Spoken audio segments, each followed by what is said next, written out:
말씀 보겠습니다. 데살로니가전서 5장 12절에서 28절 마지막 절까지죠. 데살로니가전서 5장 12절에서 28절 말씀입니다.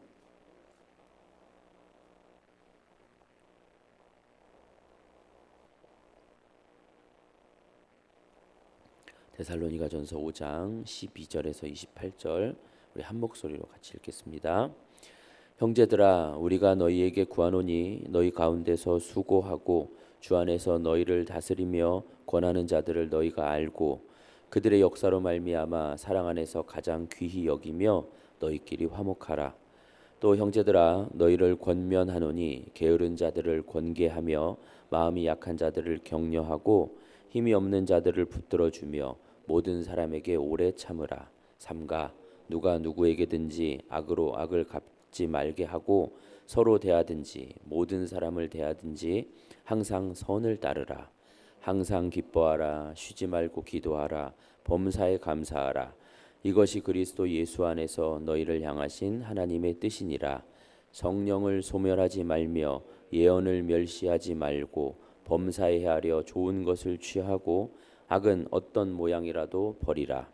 평강의 하나님이 친히 너희를 온전히 거룩하게 하시고 또 너희의 온 영과 혼과 몸이 우리 주 예수 그리스도께서 강림하실 때에 흠없게 보존되기를 원하노라.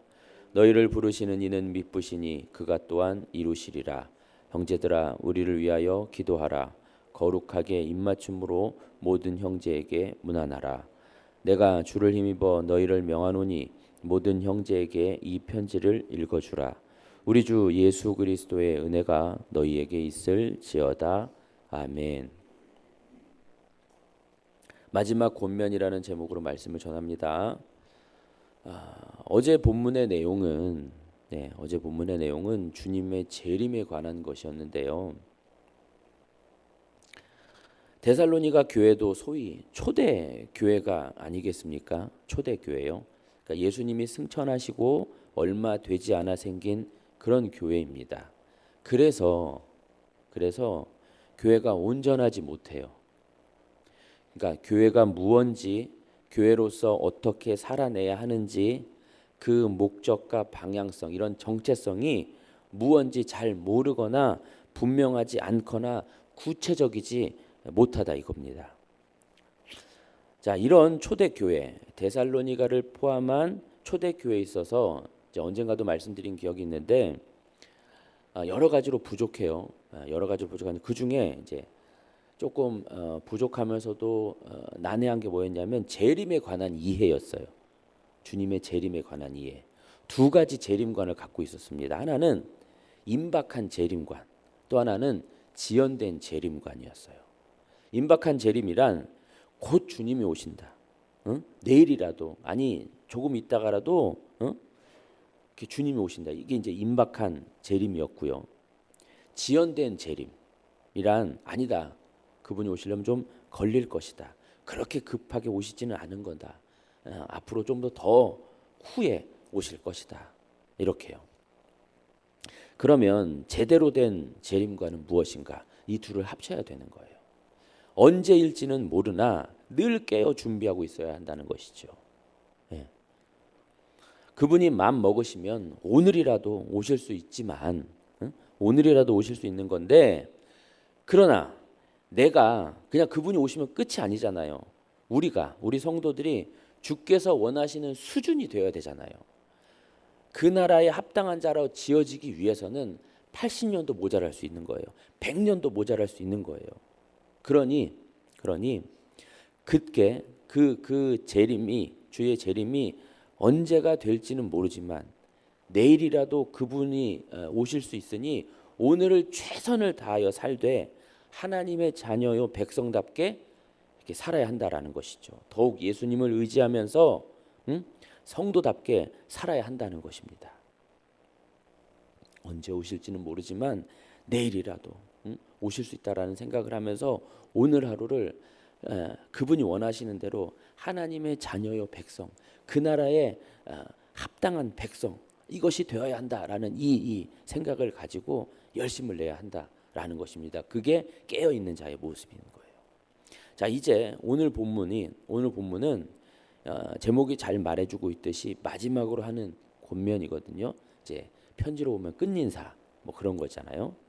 내용 관찰 1번입니다. 바울은 교회의 지도자들과 교회 내에서 믿음이 없고 연약한 사람들을 어떻게 대해야 한다고 가르칩니까? 12절과 13절에 교회의 지도자들, 그러니까 12절과 13절은 교회의 지도자들에 관한 얘기예요. 교회 지도자들을 좀 더 구체적으로 말하자면 목사와 장로 등을 이렇게 말하는 것이겠죠. 근데 13절의 시작을 잘 보십시오. 13절의 시작 뭐라고 되어 있냐면 그들의 역사로 말미암아 사랑 안에서 귀히 여기며 이렇게 되어 있어요. 그들이 하는 일로 말미암아 그 지도자들이 하는 그 일 때문에 아주 귀하게 여겨줘라 이런 얘기예요. 그 일이 중요한 것이지 지도자들의 그 일이 중요한 것이지 그들의 감투나 무슨 직분 자체가 중요한 것이 아니라 이 얘기입니다. 그 일, 아버지 하나님께서 맡겨주신 그 일, 직분에 합당한 일, 그게 진짜 귀한 것이에요. 그리고 그 사역, 그 일이란 12절에 나와 있듯이 뭐냐면 성도에게 수고하고 성도를 다스리고 성도에게 권하는 일입니다. 자, 교회 지도자들이 성도를 다스리고 권면하고 때때로 훈계하는 일, 이게 중요하다라는 것이죠.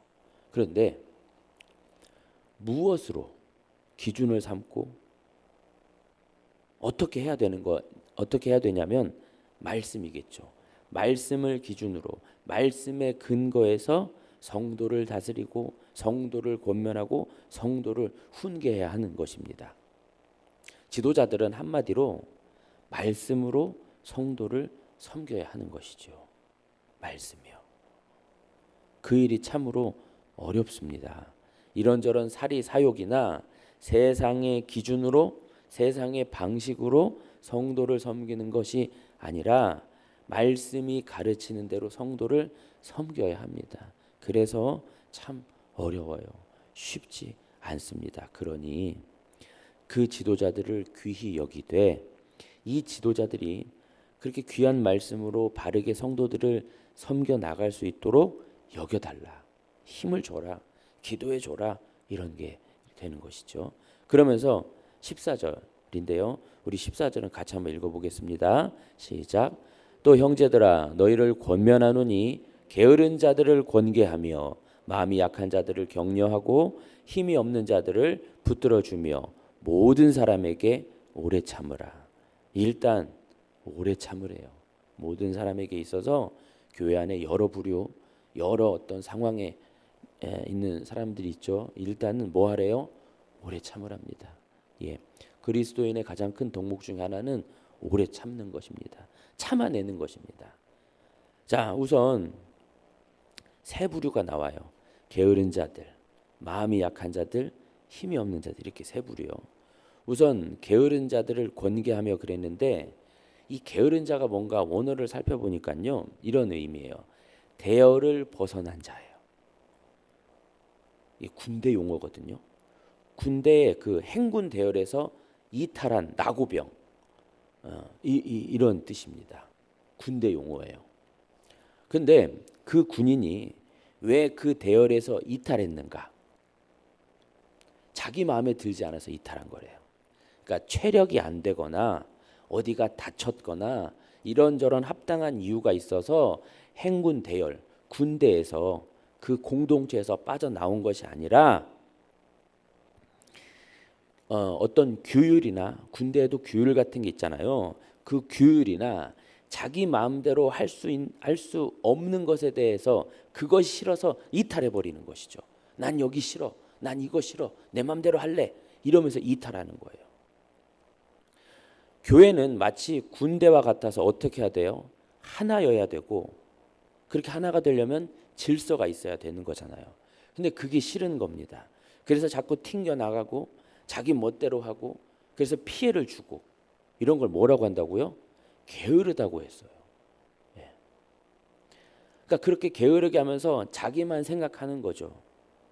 남이사, 이 공동체사 어떻게 되든지 말든지 가되 도무지 자기만 생각하는 겁니다. 그래서 그 교회 공동체를 자꾸 무너뜨리게 하는 것이죠. 교회를 무너지게 하는 것입니다. 게으른 자가 그렇게 한다라는 것이죠. 모르겠어요. 좀 더 깊이 살펴봐야 될 얘기지만 왜 그런데 이걸 게으르다고 번역을 했을지. 예. 남을 생각하지 않고 자기만 생각하는 것, 교회 공동체를 생각하지 않는 것, 영적 게으름과 아주 친밀한, 아주 밀접한 연관이 있다라고 볼 수 있는 것입니다. 자, 그런 게으른 사람을 어떻게 하래요? 권계하래요. 적당히 봐주고 넘어가지고 그러면서도 잘한다 그러라고 하나요? 아닙니다. 권면하되 책망하고, 책망을 겸하여 하라는 얘기죠. 권계하라 이렇게 얘기하고 있어요. 그러면서 이제 마음이 약하고 힘이 없고, 거의 비슷한 얘기입니다. 마음이 약하다라는 것은 이제 신앙을 가지고 있지만 이런저런 어려움에 부딪힌 자들, 그래서 낙심한 자들, 이게 이제 마음이 약한 자들이고, 힘이 없고 이런 자들은 원래 그냥 이 연약한 어떤 초신자와 같은, 아직은 미성숙한, 너무나도 어린 그런 신자들을 말하는데, 그 모든 자들을 어떻게 대하라냐면 오래 참고, 오래 참으라고 합니다. 그러면서 삼가 누가 누구에게든지 악으로 악을 갚게 하지 말고 서로에게든지 모든 사람을 대하든지 선을 따르라. 악으로 악을 갚지 말고 선을 따르라. 이런 얘기가 붙어 있어요. 자, 이 데살로니가 교회는 안팎으로 어려움이 있었어요. 모든 교회가 그렇지만 이 데살로니가 교회도 안팎으로 어려움이 있었어요. 교회 안에도 교회 안에 그 나름대로 성도들의 어떤 문제도 있었지만 교회 밖에서의 공격과 핍박이 있었거든요. 교회 밖 그 세상에게 어떻게 해요? 이에는 이, 눈에는 눈, 이렇게 부딪히지 말라 이 얘기입니다. 참고 선을 행하라 이것이죠. 근데 여기서도 중요한 게 뭐냐면 뭐가 선인가? 선이 뭐죠? 어떤 게 선입니까? 이게 되게 추상적일 수 있는데요. 좀 빠르게 설명해서 우선 선이 어떤 추상적인 개념이 돼서는 안 돼요. 이 사람이 생각하는 선, 저 사람이 생각하는 선 다 다르면 안 됩니다. 뭐 그냥 착한 일 이렇게 해석이 되어서도 안 돼요. 선이란, 성경이 말하는 선이란 성도가 받은 구원, 그것과 관련이 있습니다. 성도가 받은 구원을 생각하고 항상 하나님을 생각하는 것, 그걸 선이라고 할 수 있어요. 그렇게 선을 따르라 이 얘기입니다. 어떤 성도나 어떤 외부의 공격이나 이런 것에 있어서 성도는 자신이 받은 구원을 생각하고 그 은혜 안에서 더욱 하나님께 매달리는 것이지, 싸우고 부딪히고 힘으로 또 세상과 동일한 기준으로 그렇게 맞닥뜨리라는 것이 아닌 것이죠. 어렵습니다. 어려워요. 이 말씀을 해석해내고 이 말씀을 마음에 새기는 것도 어렵고 그 말씀대로 사는 것도 어렵습니다. 그래서 마지막에 바울 사도가 한 번 더 이렇게 말하고 있는 겁니다. 내용 관찰 2번입니다. 마지막 축복에서 이 편지의 주제가 다시 언급됩니다. 바울이 데살로니가 교회를 위해서 빌고 있는 두 가지, 다시 언급됐다고 그랬으니까 두 번이나 이렇게 교회를 위해서 빌고 있는 두 가지, 이게 무엇입니까? 이렇게 했거든요. 자, 오늘 본문 23절이에요. 오늘 본문 23절과 동일한 구절이 한 군데 더 있어요. 자, 우선 23절을 같이 읽어보겠습니다. 평강의 하나님이 친히 너희를 온전히 거룩하게 하시고 또 너희의 온 영과 혼과 몸이 우리 주 예수 그리스도께서 강림하실 때에 흠없게 보존되기를 원하노라. 그 다음에 어디를 보시냐면 3장 13절로 갑니다. 자, 3장 13절이에요. 5장 23절과 동일한 구절인데 3장 13절 같이 읽습니다. 너희 마음을 굳건하게 하시고 우리 주 예수께서 그의 모든 성도와 함께 강림하실 때에 하나님 우리 아버지 앞에서 거룩함에 흠이 없게 하시기를 원하노라. 똑같은 얘기예요. 같은 얘기입니다. 온전히 거룩하게 하시고 보존되기를 원하노라. 여기도 굳건하게 하시고 흠이 없게 하시기를 원하노라. 이렇게 같이 가는 건데 두 가지를 빌고 있습니다. 하나는 거룩하게 하시고 또 하나는 보존되기를 원하노라. 오늘 본문 23절이요. 거룩하게 하시고 보존되기를 원하노라.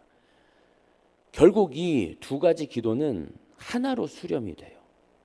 주의 재림 때까지 성도를 하나님께서 붙드신다는 거죠. 그래서 어떻게 하시냐면 거룩하게 하신다라는 거예요. 거룩은 구별입니다. 즉 하나님의 자녀요 백성답게 사는 것, 그렇게 만들어 가신다라는 것이죠. 성도에게 이런저런 어려움, 고난, 역경 이게 찾아오잖아요. 그러나 그 속에서 하나님께서 보존하시면서 어떻게 만들어 가시냐면 하나님의 자녀답게 당신님의 자녀답게 만들어 가신대요. 그렇게 만들어지기까지 하나님은 불길 같은 눈동자로 그 어떤 어려움과 상황과 고난 속에서 붙들어 주신다라는 것이죠. 네, 담금질인 거잖아요. 고난 속에서 성도를 연단해 가시는 거죠.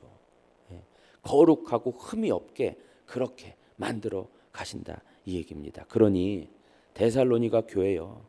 교회 안팎으로 어렵고 힘들지라도 잘 견뎌라. 걱정 마라. 힘내라. 이렇게 되는 것입니다. 연구와 묵상 3번입니다. 교회 역시 죄인들의 모임이기에 문제나 어려움이 있기 마련입니다. 그것을 극복해 나가기 위해 교회가 지켜야 할 원칙, 가치, 비전은 무엇이라고 할 수 있습니까? 13절과 23절을 참고하라고 이렇게 했는데요. 13절하고 23절을 얼른 눈으로 한번 보십시오. 13절과 23절 동일하게 들어간 한 단어가 있어요. 뭔지 좀 아시겠어요? 13절에 너희끼리 화목하라의 그 화목하고 23절에 이 화목하고 똑같은 단어 23절에 어디 있을까요?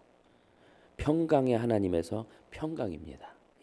화목과 평강 원어는 똑같은 말이에요. 같은 단어를 13절에서는 화목이라고 번역했고 23절에서는 평강이라고 이렇게 번역을 한 겁니다.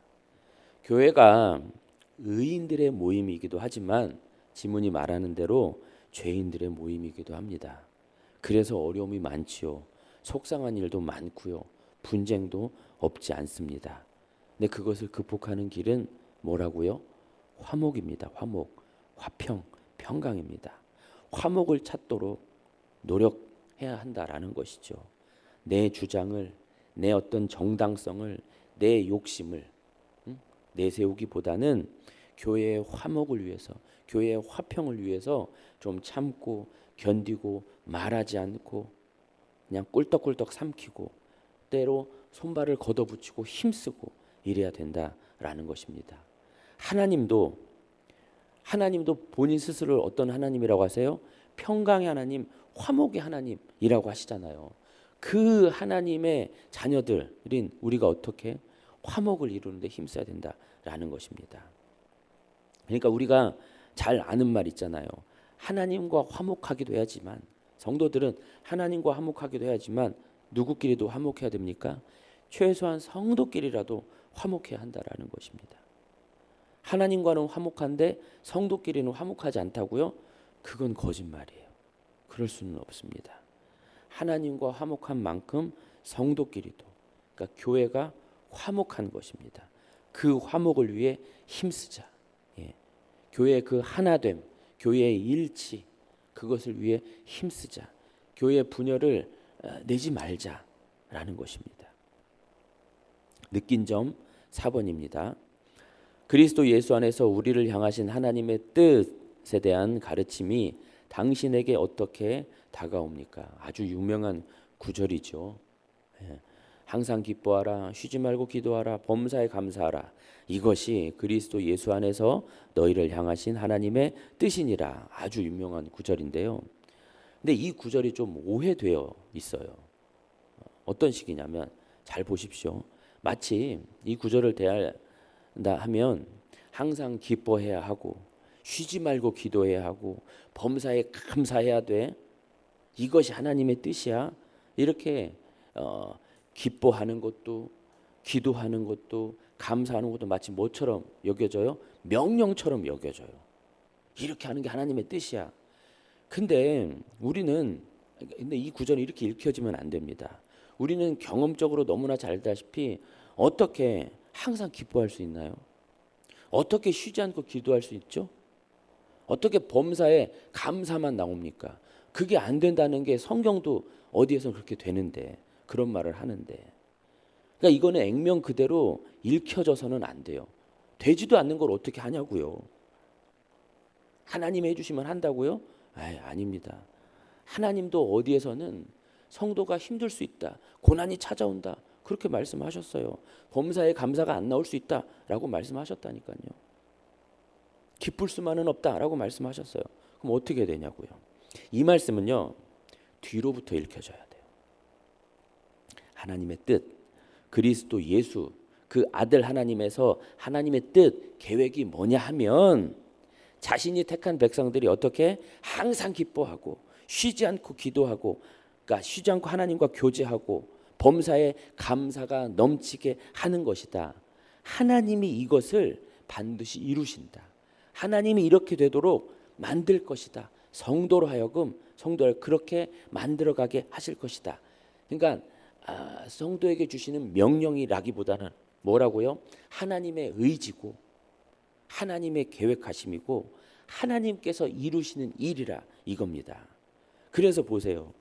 23절에도 평강의 하나님이 거룩하게 하시고 보존하게 하실 것이다, 이런 말로 뒤에 붙어 있는 거거든요. 그러니까 계속해서 반복되는 것은 하나님이 하실 거야. 하나님이 성도답게 만들어 가실 거야. 응? 그러니 걱정 말고 데살로니가 성도들이요, 하나님을 봐, 힘내, 일어서 성도답게 살아봐, 견뎌봐, 이렇게 말하는 것이죠. 하나님이 너희들을 위해서 일하실 거야. 그렇게 만들어 가실 거야. 얼마나 든든한 말씀입니까? 하나님은 오늘도 지금도 우리가 진짜 기뻐하고 하나님과 쉬지 않고 교제하고 범사에 감사가 넘치게끔, 그리고 이것에 온전히 이루어지면 어디죠? 그 온전한 하나님 나라잖아요. 그 하나님 나라를 위해 오늘도 우리를 지키시고 보존하신다라는 것이죠. 결단과 적용 5번입니다. 바울이 열거하고 있는 가르침 중에 내게 가장 부족한 것이 무엇이라고 생각합니까? 나의 부족함을 고치기 위해 무엇을 행하면 좋을까요? 네. 자, 부족한 것 많지요. 그리고 이 구절을 대하는 모든 성도들 각자가 다 다를 것입니다. 그렇죠? 어떻게 해야 될까요? 어떻게 하면 좋을까요? 말씀 앞에 서면 더욱 작아지고 더욱 면목 없고 부끄러운 것이 우리지 않습니까? 한두 가지 부족하고 잘못된 게 아니라 다 걸쳐요. 여기에도 걸치고 저기에도 걸치고, 네, 자꾸 부끄럽습니다. 그래서 다른 말씀보다 24절의 말씀이 있는 것인지 않을까 싶어요. 우리 같이 읽어보겠습니다. 24절입니다. 너희를 부르시는 이는 미쁘시니 그가 또한 이루시리라. 네, 여기서도 성도가 뭘 하기보다는 누가요? 하나님이, 그분이 이루신다 이렇게 돼 있어요. 우리를 부르신 분은 어떤 분이세요? 미쁘신 분이세요. 믿음직스러운 분이시라는 것이죠. 우리는요, 우리 자신을 절대 신뢰할 수도 없거니와 해서도 안 됩니다. 누구를 신뢰해야 돼요? 미쁘신 분, 믿음직스러우신 분, 그분을 신뢰해야 돼요. 주님을 신뢰해야 됩니다. 그 주님께 아뢰고 그 주님을 붙들고 그 주님께 매달려야 한다라는 것이죠. 힘들 때도 그분께 하소연하고 그분 앞에서 우는 겁니다. 그분은 그런 자들을 절대 외면하지 않으십니다. 그런 자들, 어떤 자들? 애통하고 자복하고 마음이 가난한 자들, 그런 자들 오히려 기다리시는 분이세요. 그분을 더욱 붙드는 우리가 되어야 할 것입니다. 여기에 하나만 더하면 우리는 하나님의 말씀을 더욱 묵상하고 그 말씀 앞에서 나를 돌아보고 그 말씀을 더욱 붙들려고 힘써야 하지 않을까. 네. 날마다 하나님의 모든 말씀과 가까워져야 되는 것이죠. 부족하고 연약한 건 그거 당연한 겁니다. 그러니까 더욱더 말씀을 의지해야 되는 것이죠. 부족하고 연약하기 때문에 여러 가지로 취약하기 때문에 그렇기 때문에 더욱 어떤 하나의 말씀이 아니라 전체 말씀을 날마다 붙들고 그 말씀을 상고하고 그 말씀과 더욱더 가까이 해야 되는 우리라라는 것이죠. 데살로니가 교회여 그러라라고 하는 겁니다. 자, 오늘의 기도 같이 읽겠습니다. 주님의 교회에 대한 비전을 내 마음에 품고 늘 하나님의 뜻대로 살게 하소서. 네, 평강의 하나님의 말씀대로 평강한 교회, 화목한 교회 되도록, 교회답도록. 네, 그게 잘 안 될 때마다 더욱 믿부신 주님을 의지하도록 데살로니가 교회뿐만 아니라 모든 교회에게 교회됨에 힘써라. 그리고 안 될 때 더욱더 믿부신 주님을 의지해라. 네, 그렇게 믿부신 주님을 의지하는 우리가 되었으면 좋겠습니다. 그렇게 기도해 주시고요. 또한 늘 하시던 대로 그 기도 제목들을 놓고 그리고 우리 담임 목사님 배움 중에 있는데 위에서도 또 기도해 주십시오. 그리고 내일 모레 이제 목요일입니다. 예, 목요일에 있을 우리 청년부 수련회 위해서 기도할 텐데 주여 3번 부르며 기도합니다.